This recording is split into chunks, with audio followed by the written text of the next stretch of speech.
Saudara-saudara sekalian, demokrasi kini terancam mati akibat kekuatan yang menghalalkan segala cara. Kekuatan ini mampu menggunakan sumber daya dan alat-alat negara.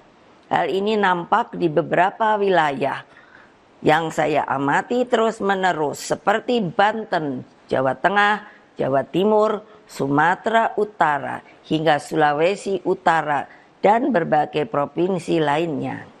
Di Jawa Tengah misalnya, saya mendapatkan laporan betapa masifnya penggunaan pejabat kepala daerah hingga mutasi aparatur kepolisian demi tujuan politik elektoral. Ini tidak boleh dibiarkan lagi. Apa yang terjadi saat ini sudah di luar batas-batas kepatutan etika, moral, dan hati nurani. Karena itulah kepada seluruh simpatisan, anggota, dan kader Partai Demokrasi Indonesia Perjuangan serta seluruh rakyat Indonesia, saya serukan terus-menerus, jangan pernah takut untuk menyuarakan kebenaran. PDI Perjuangan tidak akan pernah lelah berjuang bagi keadilan dan melawan berbagai bentuk intimidasi kekuasaan. Itulah pernyataan Ketua Umum PDI Perjuangan Megawati Soekarno Putri setelah sejumlah lembaga survei merilis hasil quick count-nya. Demokrasi terancam mati, sudah berada di luar batas kepatutan. Bung Deddy, terus apa setelah Ketua Umum PDI Perjuangan mengatakan demokrasi terancam mati? Ya, kami harus menjaga yang namanya C1.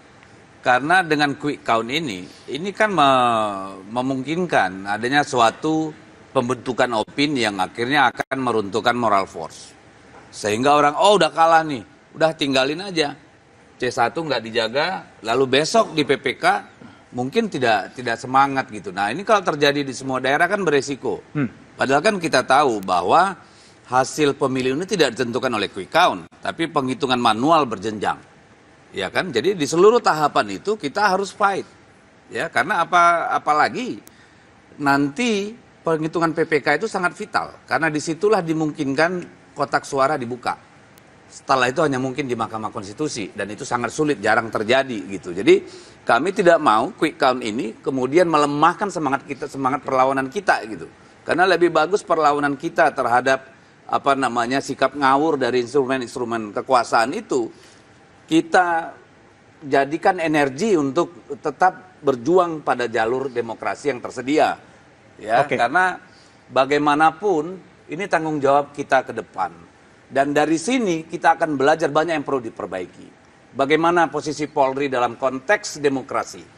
Apakah masih tetap di situ? Lalu bagaimana kita misalnya mengatur undang-undang pemilu, ya serentak? Apakah masih sekarang atau nanti misalnya gabung saja? DPRD kabupaten provinsi dengan pilkada itu masih banyak lagi, tapi pembelajaran banyak dari sini. Baik, Bung Ara, demokrasi terancam mati. Apakah Anda juga punya kesan yang sama?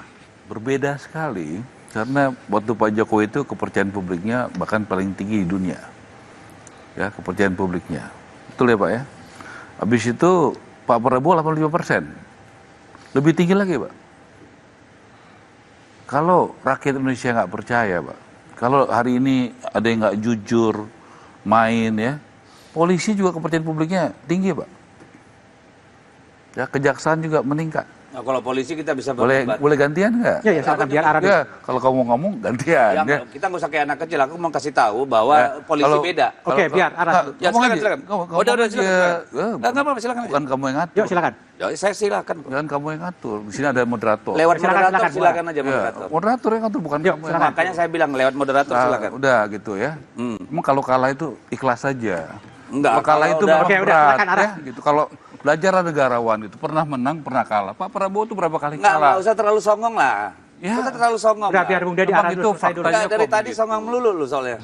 Nggak usah terlalu songong kita. Memang berat kalah itu. Iya. Silakan. Sabar aja. Ya memang lebih enak jadi kaki tangan oligarki kalau. Berhenti Bung Deddy, biar Ara dulu kasih. Ya udah. Memang berat kalah itu. Nah, jangan terusin lu kayak perempuan. Jangan. Lu udah menteri aja masih kayak perempuan, lu heran. Udah biar Ara dulu. Maaf, saya gender base ya. nggak apa-apa. Tapi kayak anak kecil. Nggak apa-apa ya. Oke, silakan Bung Ara. Bang, Tadi Udah demokrasi terus terancam lah, lu kan mati masih tadi. mancing aja nggak lu. kelas gitu ya.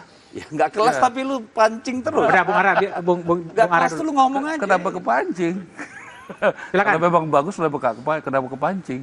Ya kan? Berarti nggak kelas kan? Jadi kalau Pak Prabowo itu kepercayaan publiknya tinggi, ya kan? Ya sudah, terima itu. Ya, sekarang Pak Prabowo, Pak Jokowi itu rukun. Rukun. Ada yang nggak suka rukun. Ada yang mau memisahkan, ada. Nggak happy kalau Jokowi Prabowo itu rukun. Iya. Tapi Pak Prabowo bilang sama saya sama Pak Jokowi juga satu matahari, Mas Ara. Matahari aja Prabowo, begitu. Jadi kalau melihat kepercayaan publik tinggi begini Pak, ya, dan makin meningkat Pak, dan aman, pilkada aman. Kalau nggak aman nggak mungkin begini Pak. Oke. Ya, kalau nggak jujur nggak mungkin begini Pak. Kalau nggak adil nggak mungkin begini Pak. Kita di Jakarta sementara ini di bawah kok, terima kok. Kalau kalah terima kok. Apa kami demo-demo marah-marah? Enggak. Pak Prabowo bilang kita terima. Kalau memang kita kalah di Jakarta kita terima. Begitu. Oke. Jadi nggak cari-cari alasan, ya memang di Jakarta situasinya begitu. Kalau 2 putaran kita kerja lagi. Jadi saya sampaikan ya, kepemimpinan Pak Prabowo itu menjaga kesulitan dengan rakyat, TNI, Polri, dan masyarakat. Nggak bisa kalau cuma dengan katakanlah elit TNI, bagus TNI kita. Menurut saya independen, betul-betul dia profesional. Oke. Polisi kita juga begitu. Itu kita bisa rasakan. Oke. Kalau misalnya nggak di Jakarta kan semua tadi sepakat independensinya tinggi, ya. Kalau ada ketidakadilan di Jakarta, semua orang udah bicara. Udah teriak ya? Udah apa? Udah teriak. Kompas paling duluan lah. Oke, baik. Kompas kan kalau ada apa-apa, Oke, sebentar. Kompas ke Edi dulu ya. Sebelum ke Kompas, situ saya harus ngomong Kompas, dulu. Kompas juga paling Masih jawab dulu. paling duluan tinggi kan gitu. Oke, baik. Saya ke Mas Edi dulu ya. Mas Edi, tadi pernyataan Bu Mega itu demokrasi terancam mati. Betul nggak sih menurut Anda? Saya melihat demokrasi kita progresnya banyak. Tentu regresnya juga ada. Oke. Ya. Misalkan saja kita tahu maraknya money politics, ya. Dan itu Ada. kita lihat ada tentu. Ada money Kita politics. kan semua, saya kira di antara teman-teman ini adalah pelaku-pelaku pemilu 2024 dan kita rasakan bahwa pemilu 2024 ini justru peningkatan dari money politics, praktek money politics itu terlihat sangat jelas. Itu saya kira salah satu PR kita. Tetapi saya lihat begini, pilkada serentak ini saya lihat ada perkembangan yang baik karena selama pilkada ini berjalan, ini kita tidak melihat adanya narasi-narasi yang sifatnya toksik, narasi-narasi yang memecah belah. Ada narasi yang sifatnya yang mendorong politik identitas. Itu sudah tidak ada lagi. Jadi sudah perlahan tetapi pasti gagasan, ide, ya, itu sudah dibicarakan dan sudah bisa diterima oleh masyarakat. Memang profil dari kandidat itu sangat kuat sekali. Pesona daripada seorang kandidat untuk bisa meyakinkan mereka itu sangat kuat sekali. Tetapi saya lihat sekarang perkembangannya dibandingkan mungkin 5 tahun yang lalu gitu, itu saja sudah perkembangannya baik sekali. Jadi saya lihat ada peningkatan di sini. Ada peningkatan. Memang ada banyak PR juga, tetapi peningkatannya terasa sekali. Baik, Bung Hanif, pertanyaan adalah soal tadi. Demokrasi terancam mati karena kekuasaan dikerahkan. Ya kalau kita lihat secara umum, kita benar yang dikatakan Mas Edi bahwa ada sejumlah progres juga demokrasi, tapi memang ada juga regresinya. Salah satu regresinya memang ini menjadi concern kita semua sih ya, kalau kita mau fair dan jujur gitu. Satu memang soal liberalisasi politik yang kemudian berdampak kepada politik uang yang cukup masif. Tanya teman-teman deh kalau mau jujur gitu. Saya di hari-hari menjelang pilkada kayak itu telepon dari daerah itu isinya apa? Ada politik uang? Bukan, teleponnya keluhannya pasti soal itu. Oh, ada berarti. Ya kan? Karena misalnya di bawah itu ketika sudah bangun tim segala macam lalu ditagih semua kan. Nah, tagihan itu muncul, itu maksudnya terjadi. Kita nggak boleh menutup mata bahwa ini salah satu problem politik kita yang makin liberal. Nah, sehingga ke depan ini kan tata pengaturan kita harus menjadi lebih baik agar kosnya ini lebih rendah. Dibandingkan Malaysia misalnya, kita ini jauh lebih mahal loh ongkos pemilu. Ya kan? Ini udah saya hitung misalnya dengan jumlah penduduk yang beda ya. Tapi kita lebih mahal misalnya dibandingkan dengan Malaysia. Yang kedua, independensi. secara umum oke, ya kan, independensi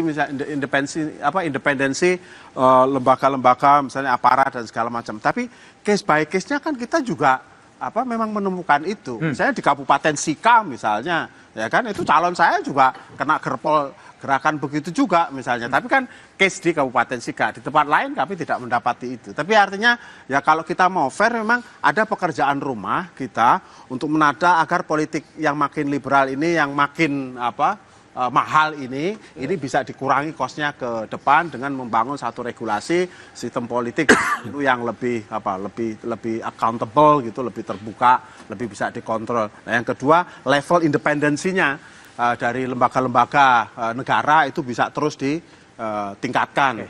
Nah, saya kira itu pekerjaan rumah. Nah, kalau dari sisi partisipasi politik dan kesadaran warga sih, saya kira itu salah satu progres yang harus kita apresiasi dari proses demokrasi kita. Jadi saya ngambil posisi ya demokrasi kita memang ada plus minusnya lah. Ada plus sampai minusnya. hari ini. Jadi ada hal-hal yang perlu kita apresiasi, tapi ada hal-hal yang memang harus kita perbaiki ke depan. Sedikit. Ada pilkada yang mahal, Mas, tapi ada juga sedikit, catatan bahwa sebetulnya pilkada ini menjadi pilkada yang terakhir dan kemudian akan direvisi. Apakah demikian? Kita bahas setelah jeda berikut ini.